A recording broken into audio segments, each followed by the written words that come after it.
हाँ तो बच्चों नेक्स्ट हम देखने जा रहे हैं एक समरी फॉर रिवर्सिबल प्रोसेस।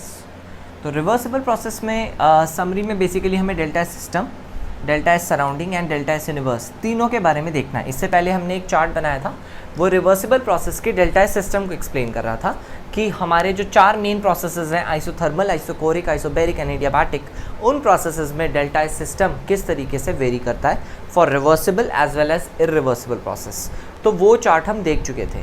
अब हमने ये देखा था इसके पहले कि डेल्टा एस सराउंडिंग किस तरीके से रिवर्सिबल प्रोसेस का माइनस डेल्टा एस सिस्टम होता है। ठीक है, तो अब हम उसी को यूज़ करते हुए इस चार्ट को बनाएंगे।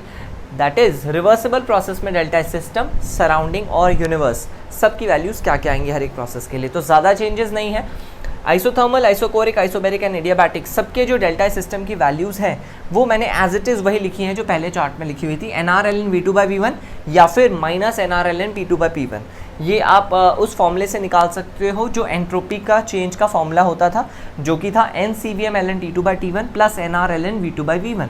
ये एंट्रोपी चेंज का फॉर्मूला हुआ करता था for the delta S system. ठीक है, तो अगर ऑब्वियसली प्रोसेस आइसोथर्मल है तो T1 T2 इक्वल करके आप उन दोनों फॉर्मूले में से सेकेंड पार्ट उठा लोगे तो ये फॉर्मूला आपको पता चल जाएगा डेल्टा एस सिस्टम का फॉर आइसोथर्मल प्रोसेस। ठीक है, अच्छा आइसोथर्मल प्रोसेस में डेल्टा सिस्टम निकालने के लिए मुझे ये पता भी नहीं करने की ज़रूरत है कि गैस मोनोटॉमिक है, डायटॉमिक है या कैसी गैस है। नेचर ऑफ गैस का कोई आइडिया होना ज़रूरी नहीं है, बस ये बता दो कहाँ से कहाँ एक्सपैंड कराया है या किस प्रेशर से किस प्रेशर तक उस गैस को हम लेके गए हैं। बस ये इन्फॉर्मेशन अगर हमें मिल जाए तो हम आइसोथर्मल प्रोसेस में change in entropy of the system बता सकते हैं। ठीक है, बात करें आइसोकोरिक प्रोसेस की, तो आइसोकोरिक में V1 और V2 इक्वल होगा ऑब्वियसली। तो यानी कि जो first part of the formula जो फर्स्ट फॉर्मूला था हमारा NCVM T2/T1 plus NRln V2/P1, तो जो फर्स्ट पार्ट था सिर्फ वही बचेगा T2/T1 वाला।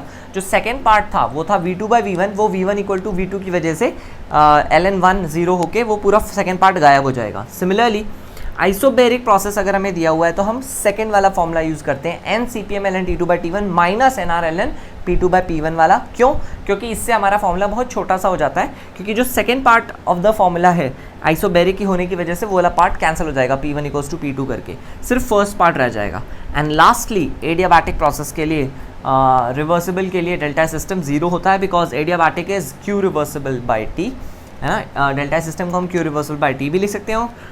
Q रिवर्सिबल 0 होगा एडियाबैटिक प्रोसेस के लिए, तो 0 हो जाएगा। अच्छा, डेल्टा सिस्टम 0 एडियाबैटिक प्रोसेस के लिए होने की वजह से रिवर्सिबल एडियाबैटिक प्रोसेस को आइसेंट्रोपिक प्रोसेस भी बोलते हैं। तो मैंने नोट में लिख दिया है रिवर्सिबल एडियाबैटिक प्रोसेस में entropy of the system never changes and therefore they are also called isentropic processes. ठीक है, डेल्टा एस यूनिवर्स की जहाँ तक बात है, डेल्टा एस यूनिवर्स हमेशा किसी भी रिवर्सिबल प्रोसेस के लिए डेल्टा एस यूनिवर्स हमेशा 0 रहता है ना, जैसा कि हम लोग पहले देख चुके हैं इससे जस्ट पहले वाले सेगमेंट में।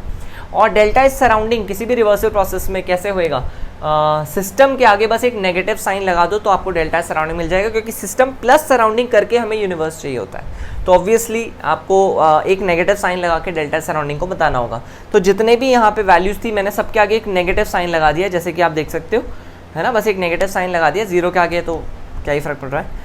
ठीक है, तो इस तरीके से आप पूरा समरी देख सकते हैं। किसी भी रिवर्सिबल प्रोसेस का कोई भी क्वेश्चन हो, चाहे isothermal reversible, isochoric reversible, isobaric reversible या एडियाबैटिक रिवर्सिबल, कोई भी क्वेश्चन हो, किसी का भी डेल्टा सिस्टम, सराउंडिंग, यूनिवर्स कुछ भी पूछा जाए, ये आप इस चार्ट से इजीली कर सकते हो। Okay, thank you.